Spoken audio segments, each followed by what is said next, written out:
परिचय। हे रोहित, देखो मौसम कितना अच्छा है। हाँ दीपक। अरे रोहित, जरा इधर देखो, यहाँ पर कई सारे मेंढक जल में कूद रहे हैं। ये कहाँ से निकल आते हैं? ये बारिश के मौसम में निकल आते हैं, क्योंकि तब सूखे का कोई भय नहीं होता है। वे सांस कैसे लेते हैं? दीपक, ये एक अच्छा प्रश्न है। जल के अंदर मेढक आंतरिक गलफड़े यानी क्लोम तथा अपनी त्वचा द्वारा श्वसन करते हैं, जबकि वायु में वे अपने फेफड़ों द्वारा श्वसन करते हैं। उनकी त्वचा श्लेष्म युक्त, चिकनी तथा सदैव नम बनी रहती है। मैं तुम्हें एक रुचिकर बात बताता हूं कि वयस्क मेढक में पूंछ नहीं पाई जाती है तथा टैडपोल में पूंछ उपस्थित होती है। चलिए अब इसके विषय में और अधिक जानते हैं। इस अध्याय में आप जंतुओं की आकारिकी तथा शारीरिकी के विषय में जानेंगे।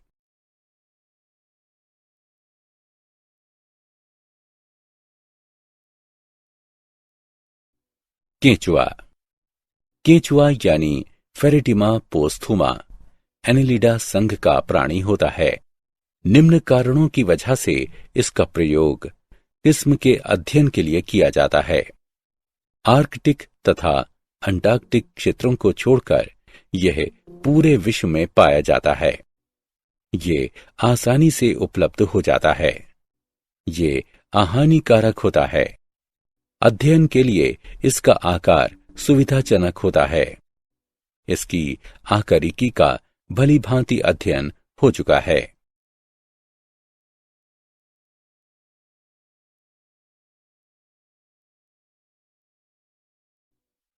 आकारिकी। केंचुओं का शरीर लंबा, बेलनाकार तथा द्विपार्श्व सममिति का होता है। शरीर का अग्रसिरा नुकीला तथा बिल खोदने में सहायक होता है, जबकि पश्च सिरा अधिक या कम कुंद होता है। एक पूर्ण परिपक्व केंचुए की लंबाई सामान्यतः 4 से 6 इंच तथा व्यास इसके 1/4 से कम अथवा 1 इंच होता है। शरीर की सतह अनुप्रस्थ गोल खांचों द्वारा शरीर खंडों में विभक्त होती है। खंडों की संख्या 100 से अधिक होती है।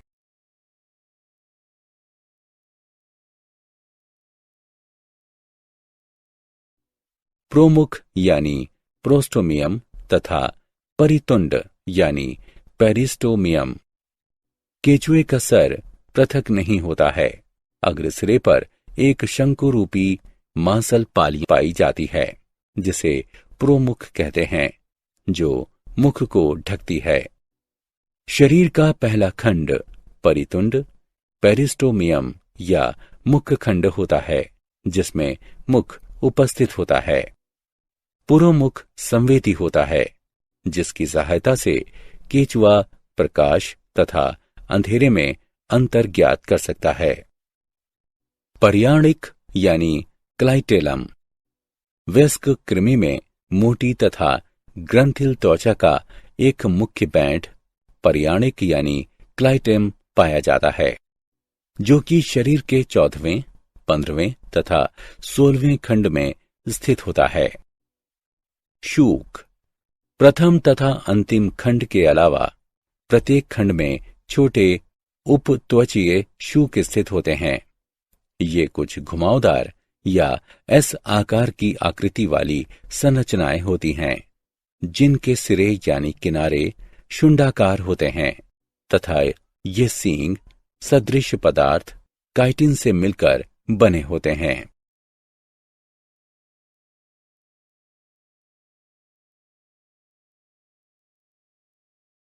शारीरिकी। केंचुए की शरीर भित्ति पतली, मुलायम, चिकनी, भूरे रंग की तथा चमकदार होती है। उपत्वचा यानी क्यूटिकल देह भित्ति की सबसे बाह्य परत होती है।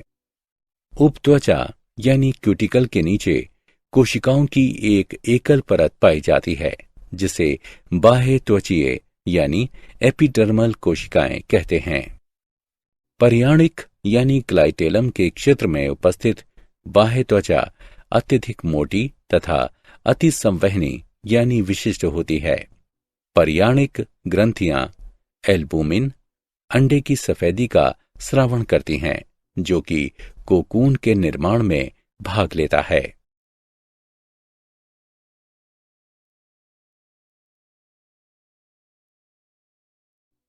आहार नाल।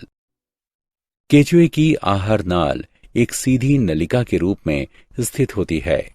यह प्रथम खंड में मुख से प्रारंभ होती है तथा पश्च सिरे पर स्थित गुदा में समाप्त होती है। मुख प्रथम खंड में मध्य अधर में उपस्थित एक छोटा अर्धचंद्राकार छिद्र होता है, जो कि मांसल प्रमुख यानी प्रोस्टोमियम द्वारा संरक्षित होता है। ग्रसनी एक छोटी मोटी भित्ति वाली तथा आड़ू के आकार वाला कक्ष होता है, जो कि 3 से 5वें खंड तक फैला होता है। ग्रसनी की पृष्ठभित्ति मोटी तथा बल्ब सदृश होती है तथा इसे ग्रसनीय बल्ब भी कहा जाता है। ग्रासिका एक लंबी मोटी भित्ति वाली संकुचित नलिका होती है तथा ये 5 से 8वें खंड तक फैली होती है। पेशणी एक कठोर मोटी भित्तियुक्त अंडाकार कक्ष होती है, जो कि 8वें से 9वें खंड में उपस्थित होती है। इसकी भित्ति अत्यधिक पेशीय होती है तथा ये वृत्तीय पेशियों की एक मोटी परत का निर्माण करती है।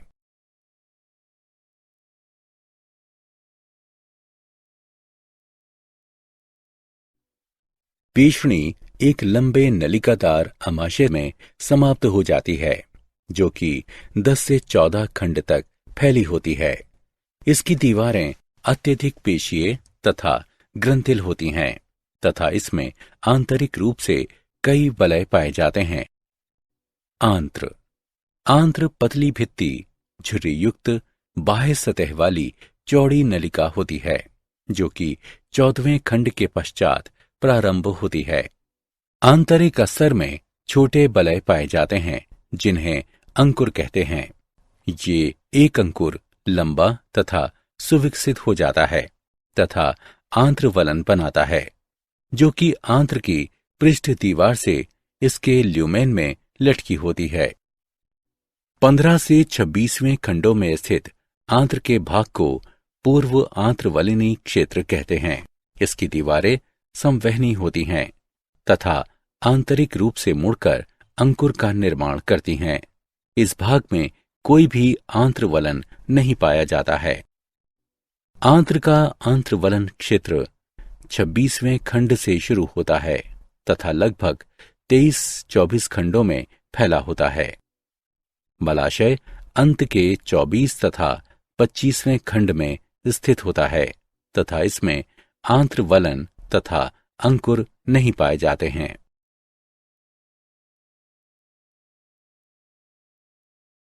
परिसंचरण तंत्र। केचुए में बंद परिसंचरण तंत्र पाया जाता है, जो कि हृदय, रक्त वाहिकाओं तथा रक्त से मिलकर बना होता है। रक्त ग्रंथियां रक्त कोशिकाओं तथा हीमोग्लोबिन का निर्माण करती हैं, जो कि प्लाज्मा तथा शरीर के 4, 5 तथा 6वें खंड में उपस्थित रक्त ग्रंथियों में घुले होते हैं। वॉल्व युक्त हृदय के 4 जोड़े 7, 9, 12 तथा 13वें खंडों में उपस्थित होते हैं। हृदय का संकुचन रक्त को एक ही दिशा में संचारित करता है। छोटी रक्त वाहिकाएं आहार नाल, मेरुरज्जु तथा शरीर यानी देह भित्ति को रक्त पहुंचाती हैं। रक्त कोशिकाएं स्वभाव में भक्षी होती हैं।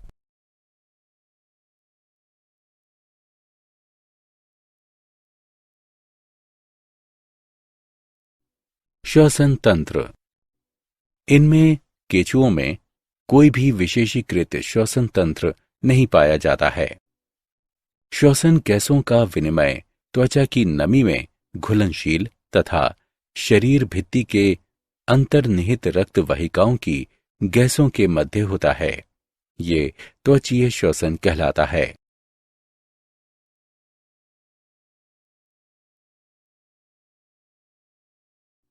उत्सर्जी अंग। एक नलिकादार उत्सर्जी अंग वृक्कक कहलाता है।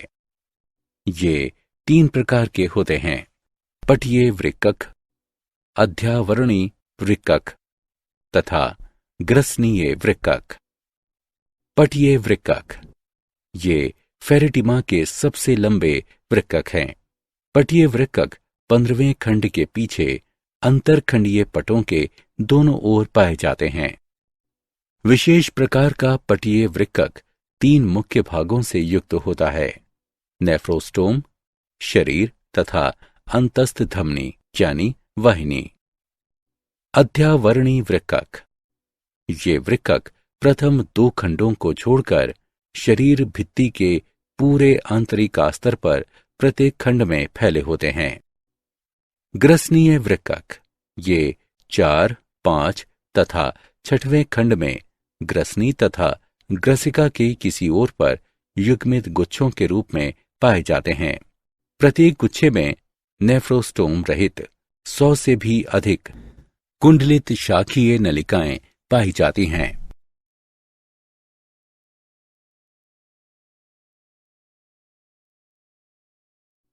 तंत्रिका तंत्र।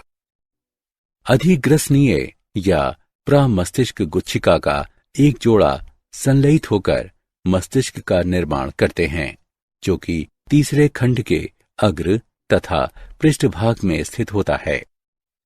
ये एक जोड़ी परिधीय ग्रसनीय की सहायता से 2 अधोग्रसनीय गुच्छिकाओं, जो कि ग्रसनी के नीचे स्थित होती हैं, उनसे जुड़ा होता है।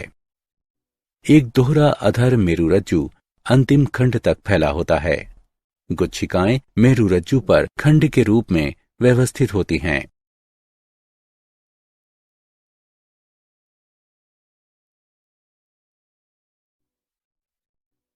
संवेदी तंत्र। केचुए में प्रकाश और स्पर्श संवेदी अंग विकसित होते हैं, जो प्रकाश की तीव्रता के अंतर को महसूस कर सकते हैं तथा पृथ्वी के कंपन को भी महसूस कर लेते हैं। केचुए में विशेष प्रकार के रसायन संवेदी अंग होते हैं, जो कि रासायनिक उद्दीपनों के लिए प्रतिक्रिया करते हैं। ये संवेदी अंग कृमि के अग्रभाग में पाए जाते हैं।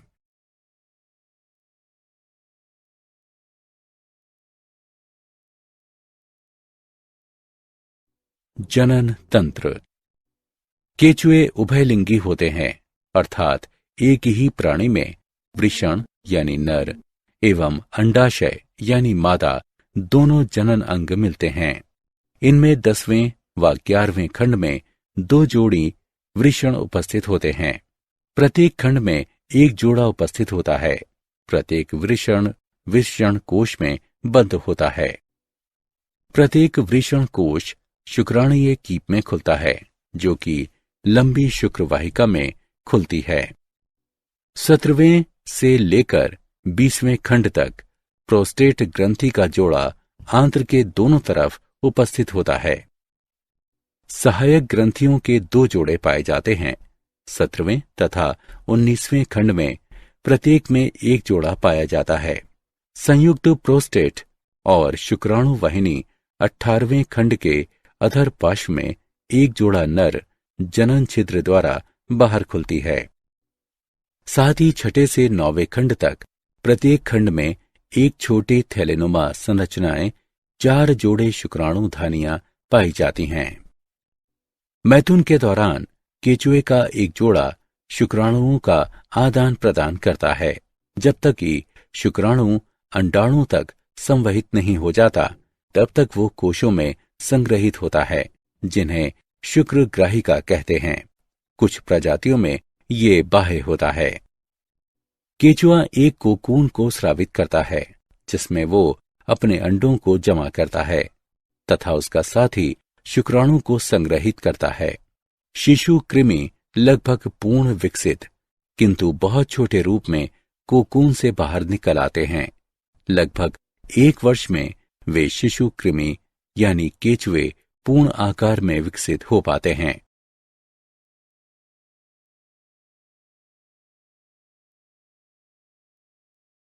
कॉकरोच यानी तिलचट्टा। कॉकरोच लंबी श्रृंगिकाओं तथा पैरों वाले कीट हैं। आकारिकी। कॉकरोच यानी तिलचट्टे का शरीर मुख्यतः सिर, वक्ष तथा उदर क्षेत्र में विभाजित होता है। कॉकरोच में संवेदी श्रृंगिकाएं पाई जाती हैं, जो कि इन्हें आसपास के वातावरण का निरीक्षण करने में सहायता प्रदान करती हैं। कॉकरोच का सिर त्रिकोणीय होता है तथा ये शरीर के समकोण पर होता है। ये खंडों के संलयन से बनता है तथा लचीली गर्दन के कारण ये सभी दिशाओं में घूम सकता है। सिर पर एक जोड़ी संयुक्त नेत्र तथा एक जोड़ी श्रृंगिकाएं पाई जाती हैं, जो कि वातावरण का निरीक्षण करने में सहायता प्रदान करती हैं। इनके मुख में जबड़े पाए जाते हैं, जो कि ऊपर तथा नीचे के बजाय बराबर बराबर में गतिशील होते हैं तथा इनका बहुमुखी मुख इनके भोजन को काटने, चबाने, चाटने तथा गोदने में सहायक होता है।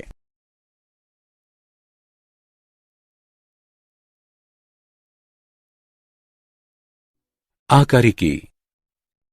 वक्ष शरीर का मध्य भाग होता है, जिससे कीट की 6 टांगें तथा 2 पंख जुड़े होते हैं।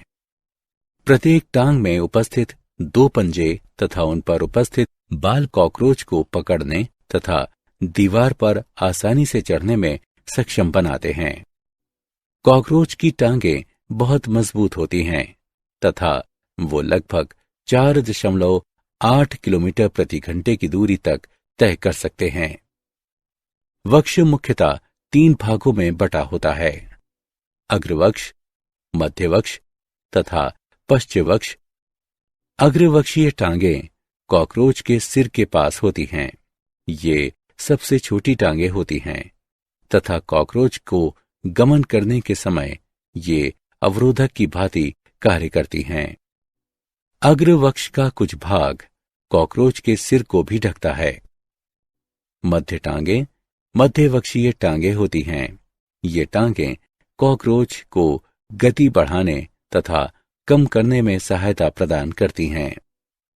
पश्चवक्षीय टांगें कॉकरोच की सबसे लंबी टांगें होती हैं तथा ये कॉकरोच को आगे चलने में सहायता प्रदान करती हैं।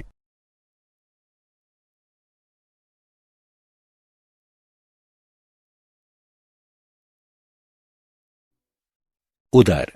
कॉकरोच यानी तिलचट्टे में खंडित उदर पाया जाता है, जिसमें आंतरिक अंग पाए जाते हैं। एक नलिकाकार हृदय रक्त को अंगों तथा ऊतकों तक पहुंचाता है। रक्त रंगहीन होता है, क्योंकि इसमें ऑक्सीजन को धारण करने के लिए हीमोग्लोबिन नहीं होता है। महाधमनी रक्त को विशेष अंगों तक ले जाती है। अधिकांश रक्त रिक्त स्थानों के जाल यानी नेटवर्क द्वारा संचारित होता है, जो रुधिर गुहा यानी हीमोसील कहलाता है।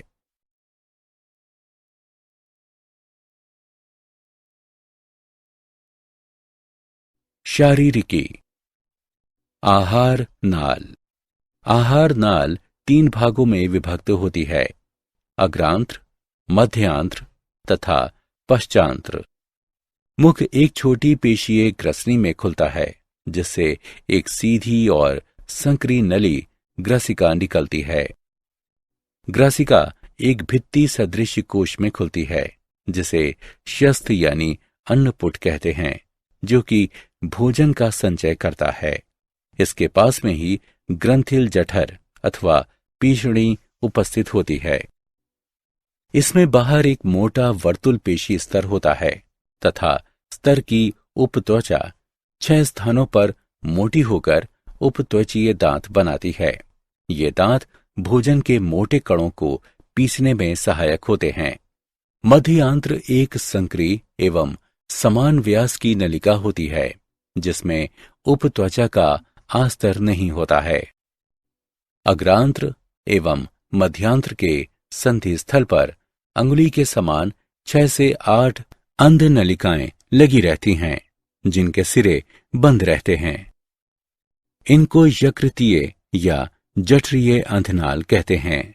ये पाचक रस बनाती हैं। मध्यांत्र तथा पश्चांत्र लंबी नलिकाएं होती हैं। पश्चांत्र मध्यांत्र से चौड़ी होती है। पश्चांत्र 3 भागों में विभक्त होती है: क्षुद्रांत्र, वृहदांत्र तथा गुदा। मध्यांत्र व पश्चांत्र के संधि स्थल पर लगभग 100 से 150 पतली पीले रंग की नलिकाएं होती हैं, जिन्हें मैलपीगी नलिकाएं कहते हैं। ये हीमोलिम्फ से उत्सर्जी पदार्थों के उत्सर्जन में सहायक होती हैं।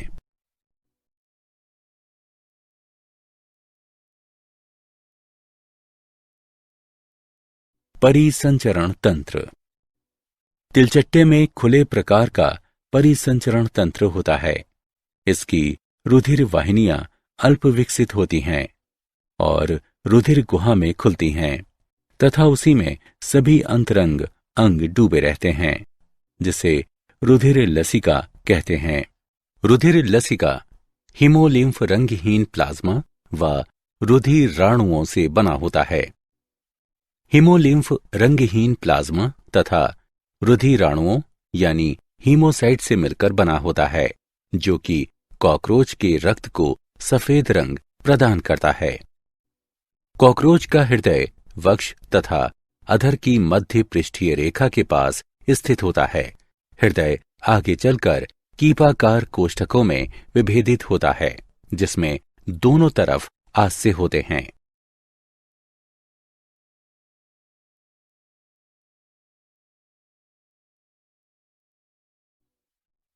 श्वसन तंत्र। कॉकरोच का श्वसन तंत्र शरीर के पार्श्व की तरफ उपस्थित होता है। इसमें 10 जोड़ी छिद्र पाए जाते हैं, जिन्हें श्वासनाल कहते हैं। श्वासनाल पुनः विभाजित होकर पतली शाखित नलिकाएं बनाता है, जिन्हें श्वास नलिकाएं कहते हैं।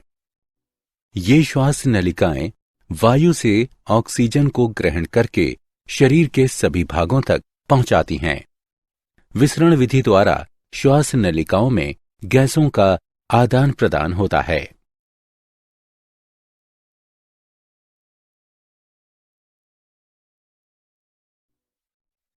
उत्सर्जी तंत्र।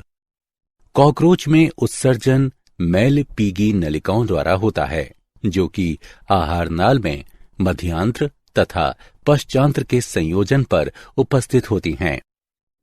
मैलपीगी नलिकाएं ग्रंथिल तथा रोमयुक्त कोशिकाओं द्वारा आस्तरित रहती हैं, जो कि नाइट्रोजनी अपशिष्ट पदार्थों का अवशोषण करके उन्हें यूरिक अम्ल में परिवर्तित कर देती हैं। इस प्रकार का उत्सर्जी तंत्र यूरिक अम्ल उत्सर्गी कहलाता है। तंत्रिका तंत्र। कॉकरोच में तंत्रिका तंत्र एक श्रेणीबद्ध खंडीय व्यवस्थित गुच्छिकाओं का बना होता है, जो कि शरीर के अधर तल पर पाई जाती हैं तथा युग्मित अनुदैर्ध्य ये संयोजक से जुड़ी रहती हैं। 3 गुच्छिकाएं वक्ष क्षेत्र में तथा 6 गुच्छिकाएं उदर क्षेत्र में स्थित होती हैं। मस्तिष्क सिर के क्षेत्र में अधिग्रासिका गुच्छिका द्वारा निरूपित किया जाता है, जो कि संवेदी अंगों, श्रृंगिकाओं तथा संयुक्त नेत्रों को तंत्रिकाएं भेजता है। जनन तंत्र। कॉकरोच द्विलिंगी होता है। नर प्रजनन तंत्र में एक जोड़ी वृषण पाए जाते हैं, जहां से शुक्रवाहक नीचे की तरफ स्थित होते हैं तथा शुक्राशय द्वारा होती हुए स्खलनीय वाहिनियों में खुलते हैं। स्खलनीय वाहिनियां शुक्राणुओं को परस्पर एक बंडल में बांधे रखती हैं, जिसे शुक्राणुधर कहते हैं। शुक्राशय नर गोनोफोर में खुलता है, जो कि गुदा की अधर सतह पर उपस्थित होता है। प्रजनन सहायक ग्रंथि 6वें और 7वें उदर खंडों में उपस्थित होती है। नर युग्मन प्रवर्ध यानी गोनोफोफिस द्वारा बाह्य जनन छिद्र निरूपित होते हैं। मादा प्रजनन तंत्र में 2 बड़े आकार के अंडाशय होते हैं जो उदर के 2 से 6वें खंड में शरीर के पार्श्व पर स्थित होते हैं। प्रत्येक अंडाशय 8 अंडाशयी नलिकाओं के समूह का बना होता है जिसमें परिवर्धित हो रहे अंडों की एक श्रृंखला पाई जाती है। ये अंडाशय एक अंडवाहिनी से जुड़े होते हैं जो कि जनन कक्ष में खुलती है। इसके अतिरिक्त 6वें खंड में एक जोड़ी शुक्राणुधानी उपस्थित होती है जो जनन कक्ष में खुलती है। मैथुन के दौरान नर कॉकरोच मादा के अंडवाहिनी में शुक्राणुओं को स्थानांतरित कर देता है। ये निषेचित अंडे एक संपुट यानी कैप्सूल में लिपटे होते हैं जिसे अंड कवच कहते हैं। फिर ये संपुट भोजन के स्रोत के निकट उपयुक्त सतह पर त्याग दिए जाते हैं। प्रत्येक अंड कवच में लगभग 14 से 16 अंडे होते हैं। इस प्रकार कॉकरोच में निषेचन, आंतरिक तथा परिवर्धन पैरामेटाबोलस होता है जो कि अर्भक अवस्था का अनुकरण करता है। मेंढक। मेंढक उभयचर होता है। ये स्वच्छ जल जैसे नालियों, तालों, तालाबों, झीलों, धीरे बहने वाली धाराओं आदि तथा जल निकायों के पास नमी वाली भूमि में भी पाया जाता है। ये जीवन की उभयचर प्रणाली के लिए निम्नलिखित अनुकूलनों को दर्शाते हैं। त्वचा श्वसन का एक मुख्य सहायक अंग है जिसके लिए ये इसे नम बनाए रखता है। जल में छलांग लगाकर शत्रुओं से स्वयं की रक्षा करते हैं। निषेचन तथा परिवर्धन जल में होते हैं। आकारिकी। मेढक का शरीर सिर तथा धड़ में विभाजित होता है। गर्दन तथा पूंछ अनुपस्थित होती हैं। त्वचा 2 भिन्न परतों, बाह्य उपत्वचा तथा आंतरिक त्वचा से बनी होती है। ये संयोजी ऊतक कोशिकाओं तथा तंतुओं, रक्तवाहिकाओं तथा कोशिकाओं, मेरु तंतुओं तथा कोमल पेशीय तंतुओं से बनी होती हैं। त्रिकोणीय आकार का सिर धड़ भाग से जुड़ा होता है। आंतरिक मुख एक विस्तृत अनुप्रस्थ छिद्र होता है। मुख के ऊपर एक जोड़ी कर्णपाली कम दूरी पर उपस्थित होते हैं। दोनों तरफ आंखों के ठीक पीछे एक वर्णक कर्णपटह यानी टिप्नेपम उपस्थित होता है। आंखें ऊपर तथा नीचे की पलकों द्वारा संरक्षित होती हैं। धड़ अग्रवक्ष तथा पश्च उदर में बटा होता है। धड़ में अग्रपादों तथा पश्चपादों का एक जोड़ा पाया जाता है। प्रत्येक अग्रपाद में निकटस्थ ऊपरी भुजा, मध्य अग्रभुजा, कलाई तथा हाथ की उंगलियां पाई जाती हैं। पश्चपाद अग्रपाद से अधिक लंबे तथा अधिक मजबूत होते हैं।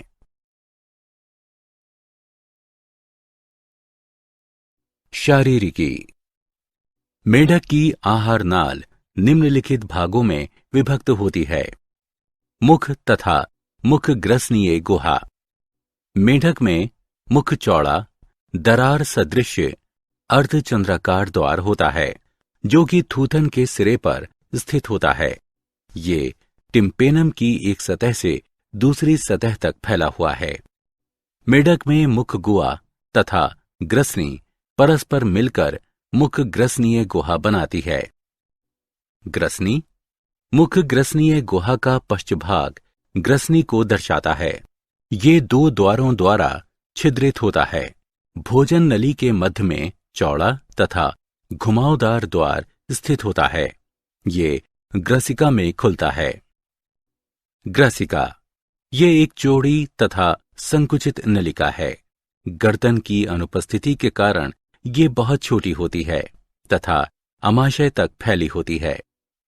अमाशय ये देह गुहा में बाईं तरफ स्थित होता है। अमाशय आहार नाल का सबसे चौड़ा तथा लगभग 2 इंच लंबा भाग होता है। आहार नाल। आंत्र। अमाशय एक लंबी नलिकादार आंत्र में खुलता है। ये 3 भागों में विभक्त होती है। ग्रहणी, छोटी आंत्र या क्षुद्रांत्र तथा बड़ी आंत्र या वृहदांत्र या मलाशय। ग्रहणी, ये आंत्र का यू आकार का अग्रभाग होता है। ये अमाशय के समांतर फैली होती है। छोटी आंत्र या क्षुद्रांत्र, ये कई लूप बनाती है। ये पतली भित्ति वाली घुमावदार नलिका जो कि लगभग 8 से 10 इंच लंबी होती है। बड़ी आंत्र या वृहदांत्र या मलाशय, ये छोटी किंतु तुलनात्मक चौड़ी नलिका होती है। इसकी आंतरिक सतह अनुदैर्ध्य वलियों में निर्मित हो जाती है। इसे मलाशय भी कहते हैं। अवस्कर तथा अवस्कर द्वार। मलाशय के दूरस्थ भाग को अवस्कर या अवस्कर कक्ष कहते हैं। इसमें गुर्दे तथा मूत्राशय की मूत्र जनन वाहिनियों के छिद्र खुलते हैं।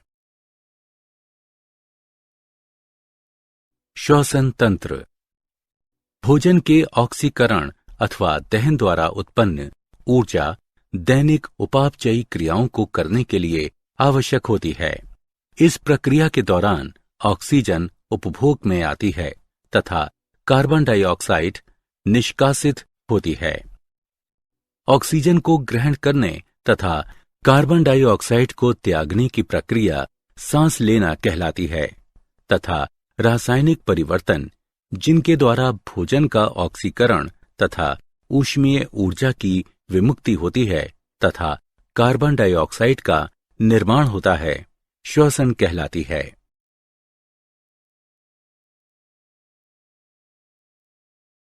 परिसंचरण तंत्र। मेंढक में सुविकसित बंद प्रकार का परिसंचरण तंत्र पाया जाता है। इनमें रुधिर संवहन तथा लसिका तंत्र भी पाया जाता है।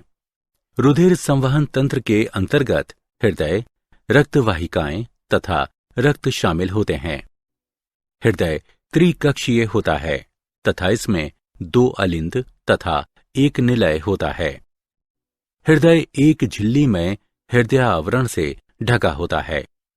एक त्रिभुजाकार संरचना जिसे शिराकोटर यानी साइनस वेनोसस कहते हैं, हृदय के दाहिने अलिंद से जुड़ा रहता है तथा ये मुख्य शिराओं जिन्हें महाशिरा कहते हैं, इनसे रक्त ग्रहण करता है। हृदय की अधर सतह पर निलय एक थैलीनुमा रचना धमनी शंकु में खुलता है। हृदय शरीर के सभी भागों से रक्त को एकत्रित करता है तथा शरीर के सभी भागों में धमनियों तथा शिराओं द्वारा शरीर के सभी भागों में रक्त को प्रवाहित करता है। मेढक में यकृत निवाहिका तंत्र तथा वृक्कीय निवाहिका तंत्र पाए जाते हैं। यकृत निवाहिका तंत्र यकृत तथा आंत्र के मध्य एक विशिष्ट शिरीय संबंध होता है, जबकि वृक्कीय निवाहिका तंत्र वृक्क तथा शरीर के निम्नतम भागों का विशिष्ट शिरीय संबंध होता है। रक्त प्लाज्मा से बना होता है। 3 प्रकार के रक्त कणिकाओं के नाम निम्न हैं। रक्ताणु, लाल रक्त कणिकाएं। श्वेताणु, श्वेत रक्त कणिकाएं। पट्टिकाणु यानी प्लेटलेट्स। रक्ताणुओं यानी लाल रक्त कणिकाओं में केंद्रक पाया जाता है तथा ऑक्सीजन तथा कार्बन डाइऑक्साइड के परिवहन के लिए इनमें एक लाल वर्णक हीमोग्लोबिन पाया जाता है। रक्त की तुलना में लसिका में कुछ प्रोटीनों, रक्ताणुओं तथा प्लेटलेट्स का अभाव होता है। उत्सर्जी तंत्र।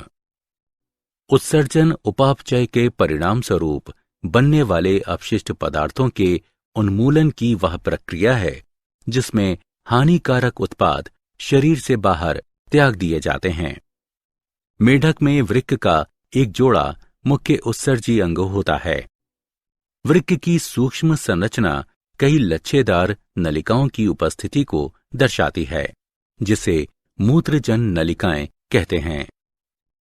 मूत्रजन नलिकाएं शीर्ष के रूप में प्रारंभ होती हैं, जिसमें 2 भित्तियां पाई जाती हैं, जो कि ग्रंथिल उपकला की चपटी कोशिकाओं द्वारा आस्तरित होती हैं। तंत्रिका तंत्र। तंत्रिका तंत्र न्यूरॉन से बना होता है। तंत्रिका तंत्र 3 मुख्य भागों केंद्रीय तंत्रिका तंत्र, परिधीय तंत्रिका तंत्र तथा स्वायत्त तंत्रिका तंत्र से मिलकर बना होता है। शरीर में मस्तिष्क का महत्व यह है कि वह शरीर की कोशिकाओं, ऊतकों तथा अंग तंत्रों के कार्यों का समन्वय तथा नियंत्रण करता है, जिससे कि वे एक इकाई के रूप में कार्य कर सकें। मेंढक का मस्तिष्क 3 भागों अग्र मस्तिष्क, मध्य मस्तिष्क तथा पश्चिम मस्तिष्क में विभक्त होता है। अग्र मस्तिष्क में घ्राण पालियां, जुड़वां, युग्मित, प्रमस्तिष्क गोलार्ध और केवल एक अग्र मस्तिष्क पश्च होते हैं। मध्य मस्तिष्क एक जोड़ा दृक्पालियों का बना होता है। पश्चिम मस्तिष्क अनुमस्तिष्क एवं मेडुला ऑब्लांगेटा का बना होता है। जनन तंत्र। मेंढक के नर जनन अंग के अंतर्गत एक जोड़ी वृषण, 10 से 12 जोड़ी शुक्र वाहिकाएं तथा एक जोड़ी मूत्र जनन नलिका या मूत्र नली आते हैं। वृषण हल्के पीले रंग के अंडाकार या बेलनाकार संरचना वाले होते हैं, जो कि लंबाई में 1 इंच के होते हैं। अग्र सिरे पर ये वृक्क की अधर सतह से पेरिटोनियम के वलय, जिसे मेजोरकियम कहते हैं, इसके द्वारा जुड़े रहते हैं। प्रत्येक वृषण से 1 दर्जन शुक्र वाहिकाएं निकलती हैं, जो कि वृषण से शुक्राणुओं का वहन करती हैं। मूत्र नली बाह्य जनन उत्पादों को शरीर से बाहर निकालती हैं, इसलिए ये मूत्र जनन नलिकाएं भी कहलाती हैं। मादा जनन तंत्र। मेढक के मादा जनन अंग में 1 जोड़ी अंडाशय, 1 जोड़ी अंडवाहिनियां तथा 1 जोड़ी मूत्रवाहिनी होते हैं। अंडाशय की जोड़ी देह गुहा के पश्चभाग में स्थित होती है तथा पेरिटोनियम के एक दोहरे वलय, जिसे मेजोवेरियम कहते हैं, इसके द्वारा पृष्ठ देह भित्ति तथा वृक्क की बाहरी सतह से जुड़ी होती है। अंडाशय में कई पालियां पाई जाती हैं, जिनमें से प्रत्येक जनन उपकला से आस्तारित होती है। अंडवाहिनियां 2 बहुत लंबी तथा मोटी भित्तियों वाली घुमावदार नलिकाएं होती हैं। अंडवाहिनी 3 क्षेत्रों में विभक्त होती है। अंडवाहिनीय कीप। ये अंडवाहिनी का कीपाकार सबसे आगे वाला भाग है, जो कि चौड़े अंडवाहिनीय द्वार या आशय द्वारा देह गुहा से संचारण करता है। मध्य कुंडलित भाग। अंडवाहिनी का मध्य भाग लंबा, संकरा तथा अत्यधिक कुंडलित होता है। गर्भाशय। अंडवाहिनी का पश्चभाग पुनः चौड़ा होकर गर्भाशय अंडकोश का निर्माण करता है। मेढक में निषेचन बाह्य होता है। क्या आप जानते हैं, सर जॉन बी गुरडोन द्वारा केंद्रक प्रत्यारोपण यानी ट्रांसप्लांट तथा कोशिका विभेदन। मेढक की आंत्र में से एक कोशिका का केंद्रक मेढक के अंड में प्रत्यारोपित किया जाता है, जो कि एक सामान्य मेढक को जन्म देता है। यह प्रयोग भ्रूणीय विकास के दौरान जीन्स के नियंत्रण के अध्ययन में सहायता करता है। सारांश। आइए हमने जो कुछ सीखा है उसे संक्षेप में दोहराएं। केचुए का शरीर लंबा, बेलनाकार तथा द्विपार्श्वीय सममिति वाला होता है। केचुए में सिर पृथक नहीं होता है तथा प्रथम तथा अंतिम को छोड़कर केचुए का प्रत्येक खंड में छोटे शूक उपस्थित होते हैं। केंचुए की आहार नाल प्रथम खंड में मुख से प्रारंभ होकर पश्च सिरे पर स्थित गुदा पर जाकर समाप्त होती है। केंचुए में बंद प्रकार का परिसंचरण तंत्र पाया जाता है। केंचुए में कोई भी विशेष प्रकार का श्वसन तंत्र नहीं होता है। केंचुए में प्रकाश और स्पर्श संवेदी अंग विकसित होते हैं, जो प्रकाश की तीव्रता के अंतर को महसूस कर सकते हैं तथा पृथ्वी के कंपन को भी महसूस कर लेते हैं। केंचुए उभयलिंगी होते हैं, अर्थात एक ही प्राणी में वृषण यानी नर एवं अंडाशय यानी मादा दोनों जनन अंग मिलते हैं। कॉकरोच लंबी श्रृंगिकाओं तथा पैरों वाले कीट हैं। कॉकरोच का शरीर सिर, वक्ष तथा उदर क्षेत्र में विभाजित होता है। आहार नाल 3 भागों में विभक्त होती है: अग्रांत्र, मध्यांत्र तथा पश्चांत्र। कॉकरोच में खुला परिसंचरण तंत्र पाया जाता है। कॉकरोच में श्वसन तंत्र शरीर की पार्श्व सतह पर पाया जाता है। कॉकरोच में उत्सर्जन मैलिपीगी नलिकाओं द्वारा होता है तथा ये द्विलिंगी होते हैं। मेंढक उभयचर होते हैं तथा मेंढक का शरीर सिर तथा धड़ में विभाजित होता है। गर्दन तथा पूंछ अनुपस्थित होती हैं। ऑक्सीजन को ग्रहण करने तथा कार्बन डाइऑक्साइड को त्यागने की प्रक्रिया सांस लेना कहलाती है तथा रासायनिक परिवर्तन जिनके द्वारा भोजन का ऑक्सीकरण तथा ऊष्मीय ऊर्जा की विमुक्ति होती है तथा कार्बन डाइऑक्साइड का निर्माण होता है, इसे श्वसन कहते हैं। मेढकों में सुविकसित बंद प्रकार का परिसंचरण तंत्र पाया जाता है। मेढक में वृक्क का एक जोड़ा मुख्य उत्सर्जी अंग होते हैं। तंत्रिका तंत्र 3 मुख्य भाग केंद्रीय तंत्रिका तंत्र, परिधीय तंत्रिका तंत्र तथा स्वायत्त तंत्रिका तंत्र से मिलकर बना होता है।